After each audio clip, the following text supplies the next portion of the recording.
C'est le match de l'année. C'est le match de la qualification. Le match qui permettra à l'Olympique de Marseille d'aller chercher une place en demi-finale de l'Europa League. Le match sur lequel l'OM doit tout donner. Tout un public, toute une ville seront derrière les joueurs de l'Olympique de Marseille.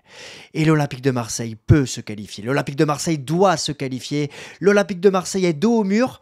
Comme face au Panathinaikos, j'avais eu plus ou moins la même introduction au mois d'août dernier. On se rappelle de la finalité, mais là le contexte est différent. Le contexte est différent parce que la saison qu'on a vécue est très délicate, difficile, dure, inégale.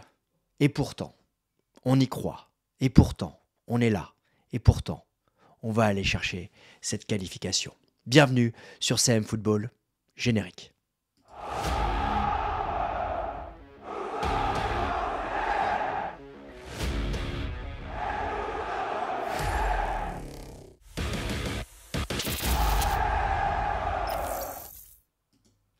Bienvenue les amis, bienvenue sur CM Football. On s'était retrouvés il y a quelques jours pour parler de ce Benfica. Ce Benfica était-il si fort? On avait fait une analyse totale du club portugais. L'Olympique de Marseille est mené 1-0 et on va voir évidemment pourquoi l'OM peut y croire. Mais avant de commencer les amis, petit instant sponsor. Pourquoi? Parce qu'on est en pleine période de Ligue des Champions et on est à quelques semaines de l'Euro. Cette vidéo elle est sponsorisée par mon partenaire Surfshark VPN. C'est un réseau virtuel privé et je pense que vous êtes énormément à savoir ce qu'est un VPN. Alors on retrouve l'application sur mobile mais également sous forme d'une extension de ton navigateur internet. Ça te permet de te connecter à plus de 3200 serveurs dans plus de 100 pays. On le sait, aujourd'hui le football est de plus en plus payant, ça devient indispensable d'avoir un VPN. Alors justement, si tu veux regarder la Ligue des Champions gratuitement, tu peux te connecter en te géolocalisant en Belgique ou en Suisse. Pourquoi? Parce que là-bas, la Ligue des Champions est diffusée gratuitement. Oui. Autre exemple, je reviens de Londres, j'étais en Angleterre pour suivre le match Arsenal-Aston Villa avec mon pote Thomas sur le vestiaire. D'ailleurs, on va faire un vlog bientôt. Eh bien, pour suivre le dénouement de la Première Ligue, ici, à Marseille, je vais me connecter comme si j'étais en Angleterre et je vais pouvoir avoir accès à tout le contenu de Sky Sports. Si tu hésites à choisir un VPN, c'est Surfshark qu'il faut sélectionner. Pourquoi? Parce qu'avec le code promo CM Football, tu obtiens jusqu'à 83% de remise. Tu as 3 mois qui te sont offerts et tu as une garantie remboursement satisfait ou remboursé de 30 jours. Concrètement, tu t'inscris maintenant avec le code CM Football, tu as jusqu'à la mi-mai pour tester gratuitement le service. Et puis on est à quelques semaines de l'Euro, je pense que ça peut être malin. Alors comme tout sponsor, le lien est dans la description. Et évidemment, vous le savez, chez CM Football, il y a peu de sponsors, ça m'aide également pour le développement de la chaîne. Alors on va passer maintenant au contexte. Et dans le contexte, l'OM l'a déjà fait. Oui, l'Olympique de Marseille l'a déjà réalisé dans sa carrière européenne. 6 matchs disputés après avoir perdu le match aller 1-0. Et c'est la Provence d'hier qui le mettait en avant, la Provence de mardi. Une histoire de remontée. Alors on va pas se parler de Prague, on va pas se parler de Poznan, mais il y a 3 matchs qu'on a vécu récemment et notamment le point d'orgue, le match sur lequel l'Olympique de Marseille doit s'appuyer avec un public extraordinaire, une équipe extraordinaire également sur le terrain. On se rappelle que l'OM avait été mené 1-0, avait perdu le match aller 1-0 et avait été mené au bout de quelques minutes de jeu 1-0. Il y avait 2 buts à remonter, pour autant l'OM l'avait fait et avait su renverser la situation, avait su justement apporter cette grinta, ce côté irréel dont on parlera tout à l'heure. Cet OM a également subi une difficulté, c'était différent, c'était en demi-finale de la Conference League face au Feyenoord. L'OM avait perdu 3-2 au match aller, avait ce but à rattraper. Malheureusement, Dimitri Payet était sorti et puis je dirais malheureusement également, le stade était pas plein, le stade était suspendu, le virage nord était suspendu et le public n'avait pas pu apporter cette touche irrationnelle que les joueurs vont sentir ce jeudi à 21h. Et enfin, il y a cette dernière rencontre, cet OM Panathinaikos. Vous allez me dire, Christophe, ça fait 2 éliminations sur 3. Et vous avez raison. Mais dans ce match-là aussi, dans ce début de saison, l'OM avait fait son retard, avait mené 2-0. Et on ne va pas se cacher derrière les erreurs d'arbitrage, mais on l'a vu cette saison, on n'a pas forcément été aidé par le VAR et Monsieur Oliver avait refusé un penalty à Matteo Guendouzi, avait refusé un but pourtant valable à Vitinha et avait accordé un penalty sur une main très très très difficile à accepter et qui avait changé le cours de la rencontre. Mais si on doit retenir quelque chose de cette rencontre, ça avait lancé la saison de Pierre-Emerick Aubameyang. Pierre-Emerick Aubameyang, meilleur buteur de l'Olympique de Marseille cette saison, meilleur buteur de l'Europa League, meilleur buteur de l'histoire de l'Europa League. Si on doit rajouter un élément à cette croyance que l'OM va le faire jeudi soir et l'OM va se qualifier, j'y crois parce que cet homme est avec nous et cet homme est habité. Alors, quelle que sera la composition de l'Olympique de Marseille ? Jean-Louis Gasset a dit qu'il était venu pour ça. C'est la une de ce mercredi de la Provence. Il est venu pour ça.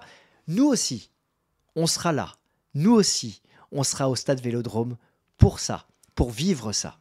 Et on espère que tout sera réuni pour vivre une soirée d'anthologie. Alors, quel compo ? Je vous en ai sorti 2. Comme à l'habitude, et puis vous verrez, il y a une vraie question qui va se poser parce qu'il peut y avoir une surprise. Dans les buts, Paul Lopez. En défense centrale, Balerdi, Gigot, Mbemba à droite et Soglo à gauche. Pourquoi ? Parce que Jonathan Klaus, au moment où je tourne cette vidéo, semble trop juste. Au milieu de terrain, je mets en place un milieu en losange avec Kondogbia, Unai, oui Unai, qui avait fait une excellente rentrée au match aller. S'il est habité par la même précision et la même qualité de passe et la même rapidité de jeu, il doit être titulaire. Veretout évidemment pour accompagner, Amin Harit en organisateur numéro 10 et Iliman Ndiaye en électron libre devant Amin Harit pour se partager cette organisation du jeu et évidemment Pierre-Emerick Aubameyang devant. Je vous l'avais vu, on fait jouer Amin Harit et Iliman Ndiaye en électron libre justement pour perturber cette défense du Benfica. Mais il y a une autre tactique qui pourrait arriver. Pourquoi ? Parce que Amir Murillo semble pouvoir être en possibilité de jouer, ça semble être un peu juste. Mais là où l'OM a mis en difficulté cette équipe du Benfica, c'est quand ils se sont retrouvés avec la possibilité d'être 3 derrière et 5 au milieu. Soglo, je veux le voir titulaire. Murillo, s'il est apte, pourrait être titulaire. Et justement, ça apporterait le surnombre au milieu de terrain, là où même si João Neves a fait un excellent match à l'aller, eh bien ce milieu du Benfica pourrait être mis en difficulté. Et je vous avoue, être 3 derrière me rassure également. J'attends évidemment votre avis en commentaire, mais j'attire votre attention sur l'interview de Jean-Louis Gasset ce mercredi dans l'équipe. Il disait à la question comment allez-vous faire ce jeudi ? Vous n'avez pas de couloir droit, pas de couloir gauche, vous avez 3 centraux. Comment on joue sur les côtés ? Vous verrez. Il ne veut pas faire de cadeaux ni de donner de conseils au Benfica. On verra, mais probablement que les compos que je vous ai annoncés pourraient être caducs. Imaginons si Ismaïla Sarr est également remis, il pourrait jouer et tenter un coup de poker avec l'international sénégalais. Alors votre compo en commentaire évidemment, je serai toujours attentif à votre avis. Quelles sont mes 3 clés ? Déjà, la première, c'est qu'il va falloir rester en bloc regroupé. Oui, il va falloir apporter de la ferveur. Oui, il va falloir apporter un côté irrationnel qu'on va voir dans quelques secondes. Mais il va falloir rester en bloc regroupé. Ici, les images du but du Benfica à l'extérieur face aux Glasgow Rangers. En 3 ballons, le Benfica s'était retrouvé devant le but et avait marqué le seul but de la rencontre à Glasgow. Si on est en bloc regroupé, ne pas aller à l'abordage trop vite, on pourra gêner cette équipe du Benfica. Et on l'avait vu, on était parti à l'abordage en début de deuxième mi-temps, on était au match aller, on était désorganisé et ça n'a pas manqué. Ángel Di María s'est joué du milieu de terrain inexistant à ce moment-là de la rencontre et avait permis à ce Benfica de marquer le 2e but. Deuxième élément, on le sait, avoir un bloc bas de Benfica. Procéder en contre, efficacité dans les lignes de transition. Il va falloir frapper. Frapper, frapper, frapper, frapper, frapper, frapper, frapper, frapper, frapper. Il nous faudra frapper continuellement dans cette rencontre. C'est pour cela qu'Unai peut être très intéressant dans les frappes de loin. Veretout également. Kondogbia, on sait que c'est un peu plus difficile, mais il faudra frapper quand même. Pourquoi ? Parce que ce bloc bas permet de pouvoir frapper. Et on le sait, une frappe peut être déviée, une frappe peut être contrée et le ballon peut revenir dans les pieds de qui? Pierre-Emerick Aubameyang. Efficacité derrière. Il faudra frapper. Ici, Toulouse en a eu des situations.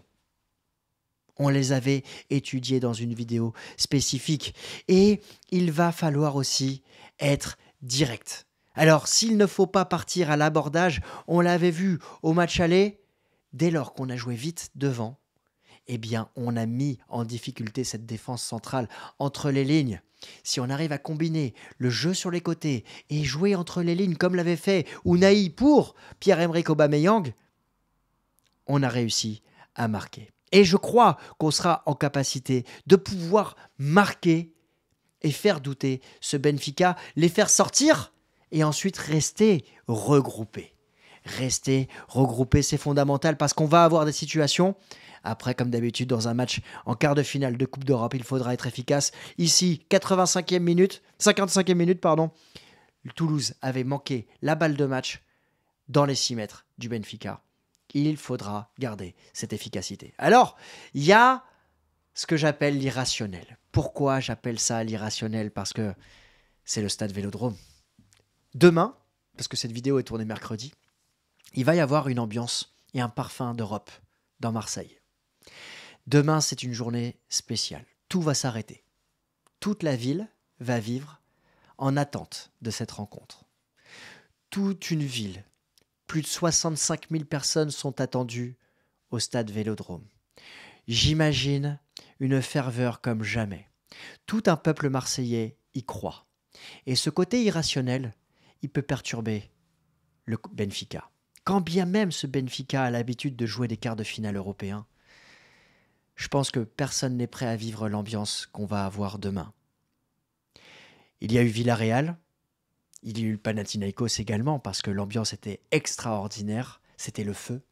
Il y a eu Leipzig, il y a eu la Corogne également. Il y a eu l'AC Milan. Il y a eu ces matchs où plus rien n'est normal. Et demain, c'est un match où plus rien ne doit être normal sur le terrain. Chaque contact, chaque ballon, chaque possession, chaque frappe, chaque corner, chaque coup franc, chaque touche doit être un moment où le public s'enflamme, où les joueurs prennent conscience de ce qu'ils vivent. Et je suis persuadé qu'ils en ont conscience. Je suis persuadé que demain, il va se passer quelque chose au Vélodrome et que ce Vélodrome sera habité des soirées d'Europe, des grands soirs, des soirées mémorables, des soirées inoubliables. J'y crois fermement. Et ce côté irrationnel, il existe à Marseille. Et il va exister demain. Voilà comment je conclus cette partie et je passe au pronostic avec mon partenaire Unibet. Unibet qui vous offre 10 euros. Qui vous offre 10 euros, oui, avec le lien qui est dans la description. Il vous offre 10 euros, vous vous inscrivez, vous n'avez même pas besoin de créditer votre compte. 10 euros offerts directement par Unibet qui en plus double cette offre avec l'offre classique jusqu'à 100 euros de bonus sur votre premier pari s'il est raté. Ça se passe avec le lien qui est dans la description. Évidemment, jouer doit rester un plaisir, un divertissement qui est exclusivement réservé aux personnes majeures. N'hésitez pas, évidemment, à vous inscrire avec le lien qui est dans la description. Alors, quel est le favori pour Unibet? C'est l'Olympique de Marseille, avec une grosse cote quand même, elle est à 2,30. 49% des parieurs jouent l'Olympique de Marseille. C'est pas un plébiscite, mais ça pourrait le devenir. 3,48 pour le match nul et 2,78. Ces deux derniers résultats éliminent l'Olympique de Marseille. Alors, la qualif de l'Olympique de Marseille, quelle que soit la période où l'Olympique de Marseille se qualifie, elle est à 2,85. Elle est élevée, cette cote. Moi, j'y crois, c'est ce que je vais jouer. La cote d'avant, elle était dans les 90 premières minutes, et si l'OM se qualifie dans le temps réglementaire, c'est 3,58. C'était la victoire dans les 90 premières minutes tout à l'heure. Je vous laisserai dérouler l'ensemble des qualifications, mais évidemment, c'est le Benfica qui est favori, avec cette force d'avoir remporté le match aller 1-0. Pierre-Emerick Aubameyang sera buteur demain. Je l'attends, j'y crois. Et je suis assez serein sur ce pari-là. 2,15, compte tenu de ses performances en Europa League, je crois qu'il va de nouveau être buteur demain. Alors après, vous allez me demander quel score je jouerais. Je vais vous dire le score que j'aimerais. Mais le score que je jouerais, je ne vais pas jouer de score, je vais être honnête avec vous. Moi, je vais jouer l'OM se qualifie. Mais c'est très difficile de dire aujourd'hui quel serait le score. Il y a un score qui m'attire, c'est le 2-0. Mais on connaît l'Olympique de Marseille, on connaît les montagnes russes, et je pense qu'on est en capacité de se prendre un but. Donc pour moi, le 3-1 pourrait être le score de cette rencontre. Pour vous donner le score favori, c'est le 1 but partout. Il élimine l'Olympique de Marseille et le score qui suit, c'est le 2-1 à 7,45. 2-1, 7,45, c'est la prolongation. Alors, je ne vais pas vous dire ce que je veux pas, en dehors de l'élimination, mais il y a toujours on va dire quelque chose qui arrive après les prolongations que je n'aimerais pas avoir demain soir parce que c'est trop dur à vivre. Et en plus, on l'a subi face au Panathinaikos. Je le dirai pas pour pas que ça arrive, mais je crois que l'OM va se qualifier demain. En tout cas, j'ai hâte. J'attends votre pronostic en commentaire. N'hésitez pas à me dire quelle est votre attente de cette rencontre. Je suis curieux. En tout cas, c'est la fin de saison. Après cette rencontre, si l'Olympique de Marseille est éliminé, et c'est le rêve qui se poursuit, si l'Olympique de Marseille se qualifie. Pour répondre à cette question, est-ce qu'on peut parler d'échec de cette saison si l'OM va en demi-finale? Parce que demi-finale d'Europa League, ça reste quand même une très belle performance, mais si jamais tu te qualifies en demi-finale, là, il n'y a pas le choix. Il faut aller au bout du bout du bout. Et on en a les capacités. Allez l'OM, dites-moi votre pronostic et on se retrouve vendredi à froid pour le débrief de la qualification de l'Olympique de Marseille. Ciao.